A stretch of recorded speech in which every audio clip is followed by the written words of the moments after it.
Hey friends, welcome back to another episode, another drum lesson for monotone steel tongue drums. In today's episode, we're going to talk about finding chords and patterns on your drum.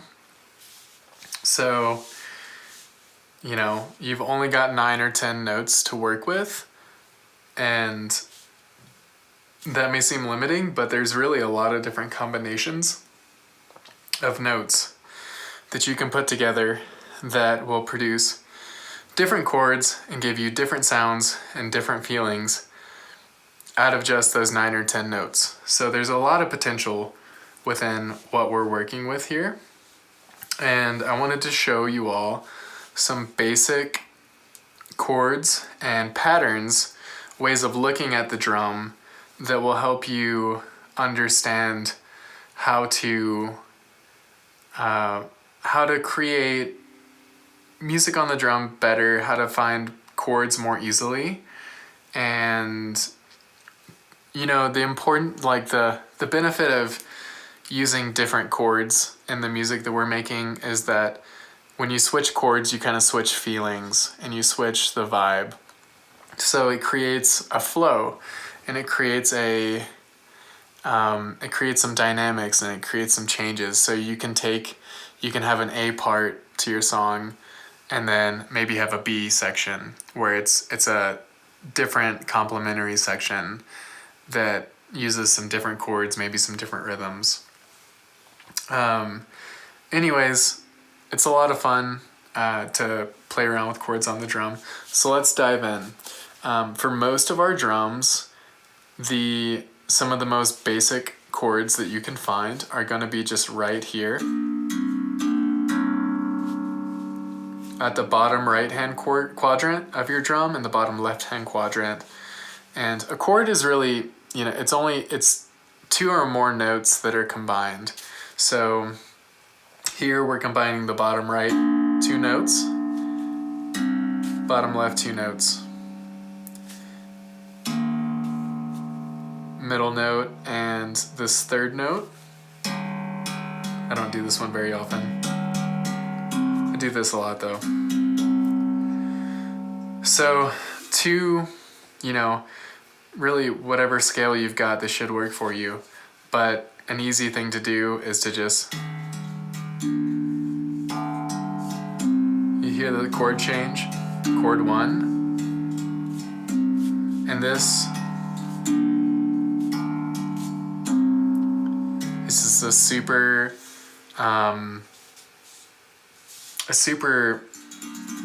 easy way. I mean, they're right here. The 2 chords are right here, so you don't have to do much work for them.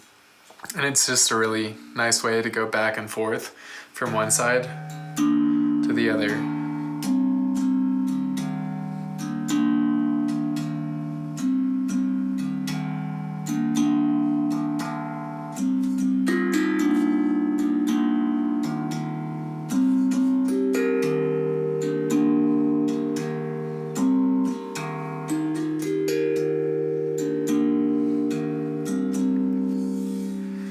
So those are 2 commonly found chords just right here.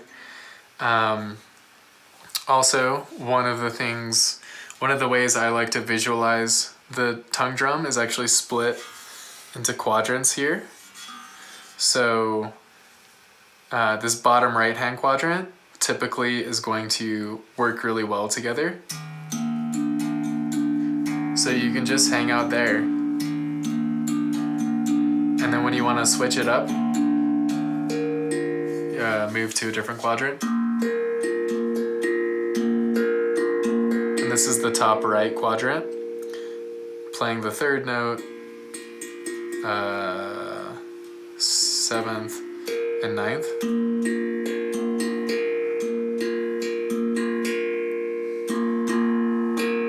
Some double chords right there.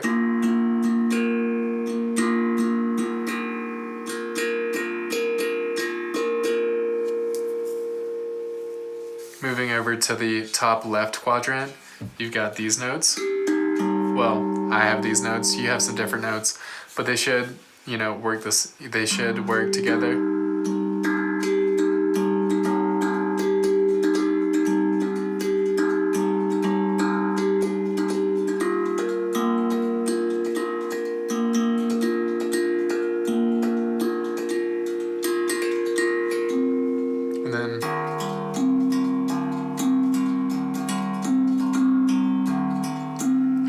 So you've got really these three right here in the top right.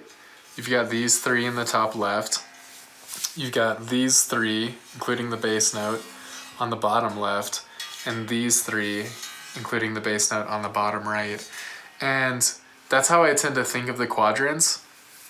And I like to move from quadrant to quadrant as I'm playing, because it's gonna naturally change up the chords, but also it's going to, yeah, I don't know. I just think it's a great way to visualize things. And typically what's the notes inside of the quadrant are going to work together. And then you can do things like, say you're working down here in this quadrant, you can do things like work with the caddy corner quadrant to find a chord.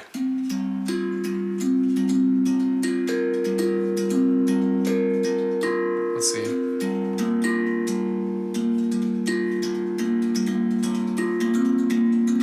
There we go.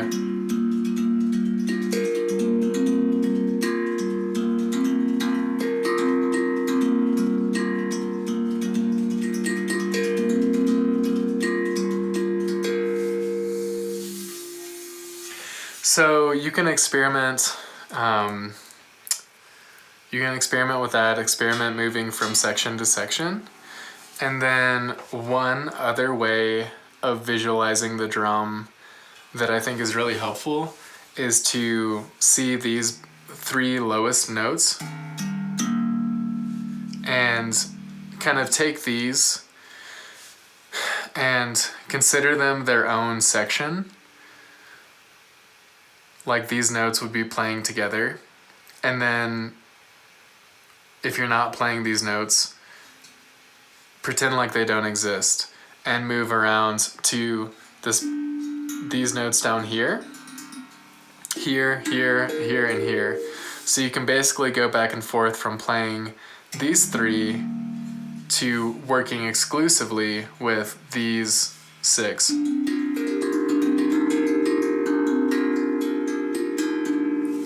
And what that's gonna do, one, these are the bass notes, so it's gonna take all the bass out of your sound, but it's just a way of changing things up. So you might start, and here I'm,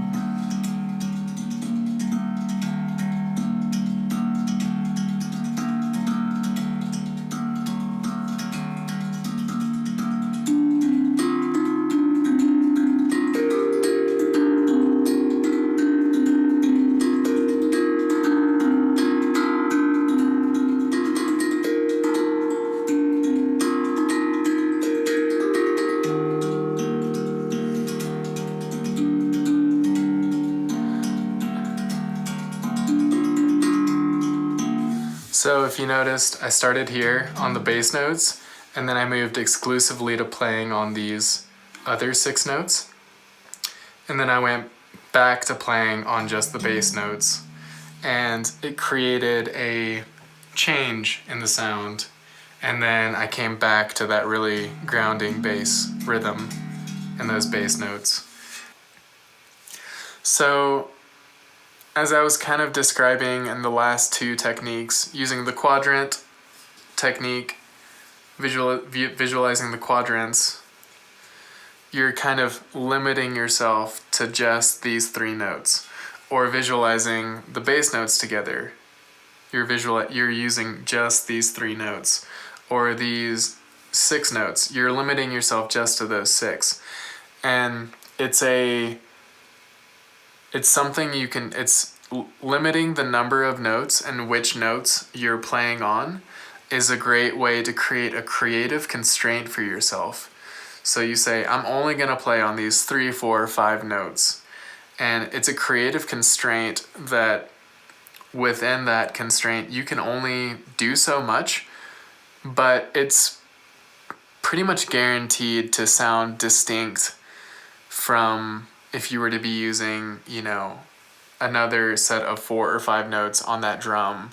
It's going to sound totally different. So again, for the purposes of finding chords, finding patterns and finding different ways, different sounds to get out of the drum. Limiting yourself to only a few notes is a great way to do that. So let's see, maybe I say that I'm gonna pick like these three right here and this one down here.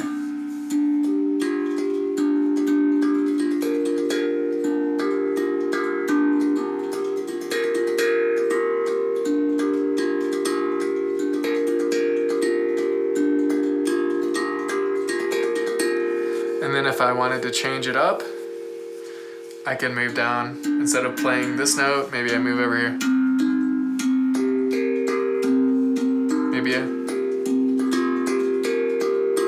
Maybe I do just this one, this one, this one, this one, and this one.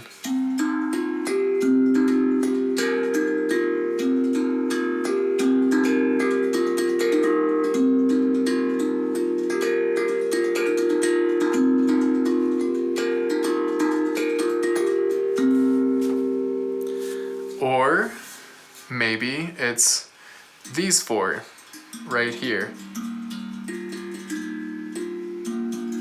Let's see, I'll try to find a different beat for you guys.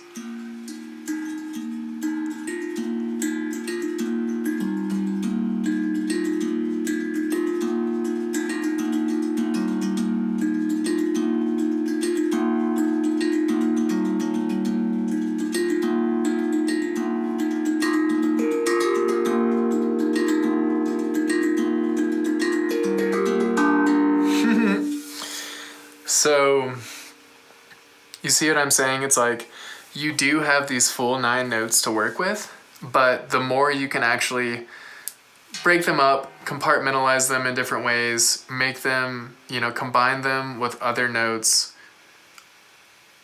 in unique ways, you're just going to get more sounds, as opposed to just playing the drum and playing all the notes kind of as much as possible. Like, sometimes people will want to run the scales, and you can definitely do all that. You can use all the notes on the drum and it'll sound good. But then to go to the next level and create variety and create different feelings, that's when it's helpful to really limit yourself to a certain number, to certain, ones.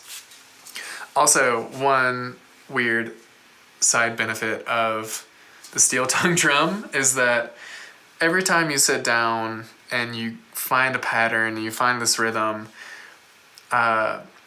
you could sit down with this drum, every day and find a different pattern, find a different rhythm, find a different way of playing it. So, and that's, I find, actually a really interesting memory game, because there's no notes or any indications on here to tell you what to play again. But if you can remember what you're playing, it's just like a memory game. It's like Bop It or something. I don't know. I feel like it's good for my brain to memorize these patterns. Yeah, I'm actually gonna leave you all with, I think this is it. Nope. I'm gonna leave you all with a little akebono jam that I just wrote the other night that does a really good job. So I limited it to just these 4 notes for the most part. And then I hit this bass note also. So that's how I created this specific, unique little jam. And I will leave you all with this little thing.